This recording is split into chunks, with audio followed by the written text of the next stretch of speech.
کوئی ڈیل ہوگی اور نہ ہی ڈھیل ملے گی. ہم نے یہ سعد حریری سے بھی بولا, ان کو یاد دلایا ہم نے کہ پہلا NRO تو پاکستان کا آپ نے کروایا تھا, تو انہوں نے ہاتھ کھڑے کر دیے, انہوں نے کہا میں آئندہ اس قسم کا کوئی کام نہیں کروں گا.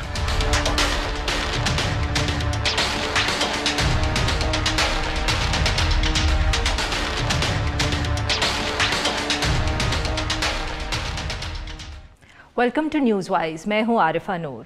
آج سب سے پہلے ہم بات کریں گے پاکستان کے سیاسی منظر نامے کی. ڈھیل ہے یا ڈیل ہے, اس پہ گفتگو جو ہے وہ ختم ہونے کا نام ہی نہیں لے رہی. وزیر اعظم عمران خان صاحب کہتے نہیں تھکتے کہ وہ کسی کو NRO نہیں دیں گے, اور اب تو ان کے جو کیبنٹ کے منسٹرز ہیں انہوں نے یہاں تک کہہ دیا ہے کہ جب اتوار کو لیبنیز پرائم منسٹر سعد حریری سے وزیر اعظم کی ملاقات ہوئی تو سعد حریری نے 2000 کی جو ڈیل نواز شریف صاحب کے لیے کروائی تھی جدہ جانے کی, اس پہ پچھتاوے کا اظہار کیا اور کہا کہ نواز شریف صاحب نے اپنی کوئی بھی کمٹمنٹ پوری نہیں کی. مگر سوال یہ اٹھتا ہے کہ عمران خان صاحب سے NRO مانگ کون رہا ہے, کیونکہ اپوزیشن بار بار کہہ رہی ہے کہ وہ NRO نہیں مانگ رہے. ان سب ایشوز پہ بات کرنے کے لیے آج ہمارے ساتھ موجود ہیں شفقت محمود صاحب, جو وفاقی وزیر برائے تعلیم پیشہ ورانہ تربیت ہیں. ویلکم ٹو دا شو شفقت صاحب. تو بتائیں کہ آپ سے کون NRO مانگ رہا ہے؟ اپوزیشن بار بار کہہ رہی ہے کہ وہ NRO نہیں مانگ رہی, اور جو ڈھیل مل رہی ہے اگر نواز شریف صاحب اور شہباز شریف صاحب کو دیکھا جائے تو یا اسپیکر صاحب ان کے پروڈکشن آرڈرز ایشو کریں یا کورٹ سے ان کو کوئی ریلیف مل رہا ہے, تو کیا آپ لوگ کورٹ کی بات کر رہے ہیں؟ ابھی آپ نے اسپیکر صاحب کا ذکر کیا, وہ کس جماعت سے ہیں؟ آپ کی جماعت سے ہیں, تبھی تو کہہ رہے ہیں ہم. لیکن بات یہ ہے کہ اس کا کہنے کا مطلب یہ ہے کہ اگر ایسی کوئی توقع کی جا رہی ہے, خاص طور پہ دیکھیں کہ FIA بہت ساری چیزوں کو انویسٹیگیٹ کر رہی ہے, اور جو آپ نے JIT کی رپورٹ دیکھی وہ تو FIA کے زمرے میں آتی ہے. اس کے علاوہ کچھ اور نئے چارجز بھی اٹھ رہے ہیں مختلف, اور ہو سکتا ہے کہ اندر خانے کوئی ریکویسٹ کسی نے کی ہو, مجھے تو نہیں علم اس چیز کا.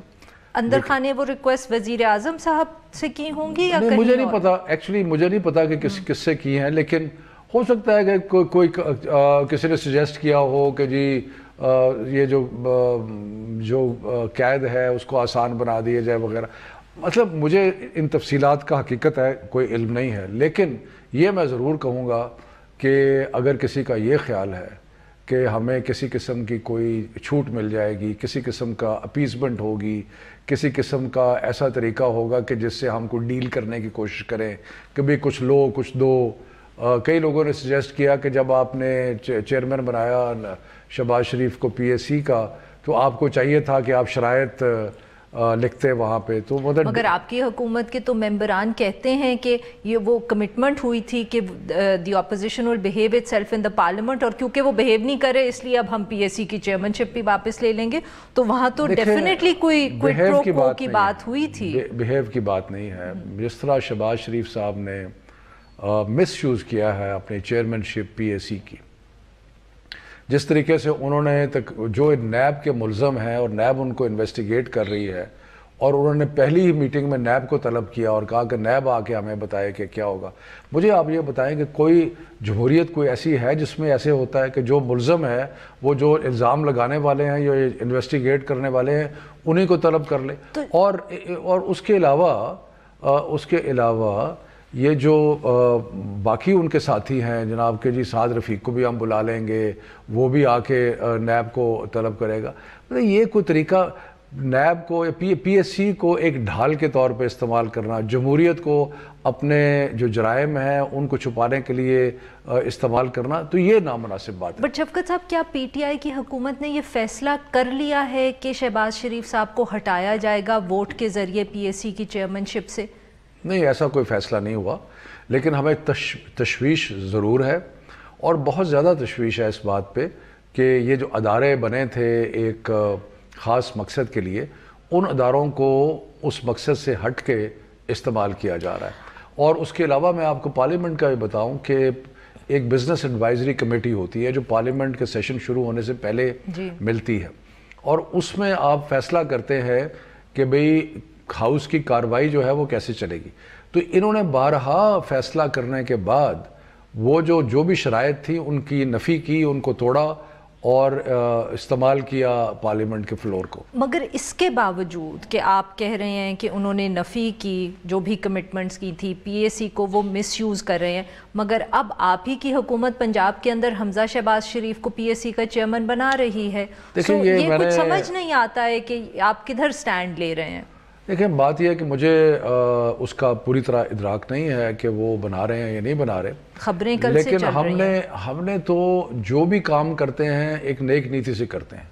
ہم نے شہباز شریف کو پہلے سوچا کہ نہیں بناتے، لیکن پھر ہم نے کہا کہ یہ ایک ہاؤس کو چلانے کے لیے اور ایک نیک نیتی سے ہم نے ان کو بنا دیا.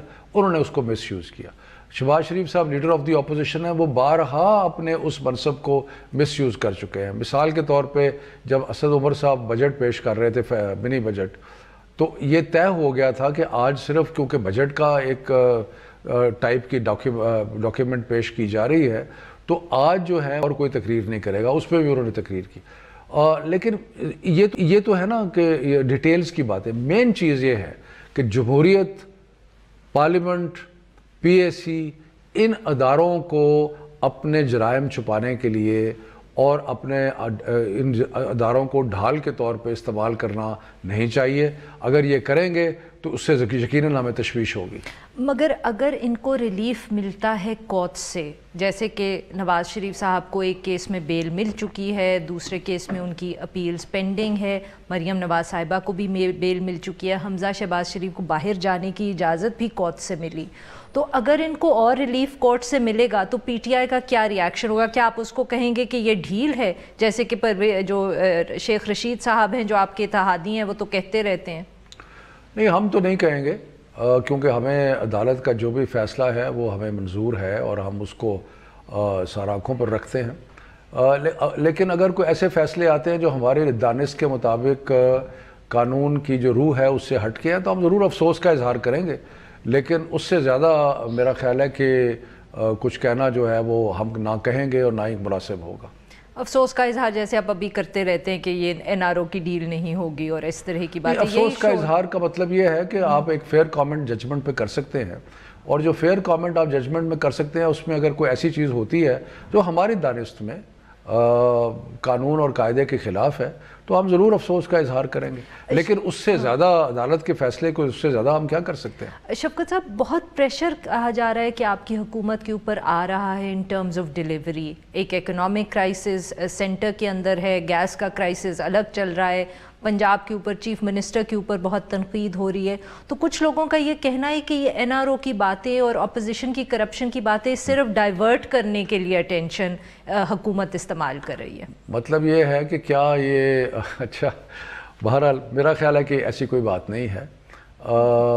پہلی تو بات یہ ہے کہ پرفارمنس جو ہے ہماری، جس طریقے سے ہم نے یہ ایک کشتی جو ہچکولے کھا رہی تھی پاکستان کی، جس طریقے سے پچھلے 5-6 مہینے میں ہم نے اس کو سٹیبلائز کیا ہے، جس طریقے سے جس دن ہم نے ٹیک اوور کیا 2 ہفتے کی پیسے رہ گئے تھے امپورٹ کے، جس طرح سے اس کو سٹیبلائز کیا ہے، جس طرح کہ ہماری فارن پالیسی کی وجہ سے اور عمران خان صاحب کی شخصیت کی وجہ سے جس طرح ہمارے دوست ممالک جو انہوں نے آ کے یہاں پہ ہمیں امداد بھی دی ہے اور انویسٹمنٹ بھی کر رہے ہیں، جس طریقے سے ابھی $1 بلین کا جو کرنٹ اکاؤنٹ ڈیفیسٹ ہے اس میں کمی ہوئی ہے، ہماری امپورٹ اور ایکسپورٹ میں کمی ہوئی ہے.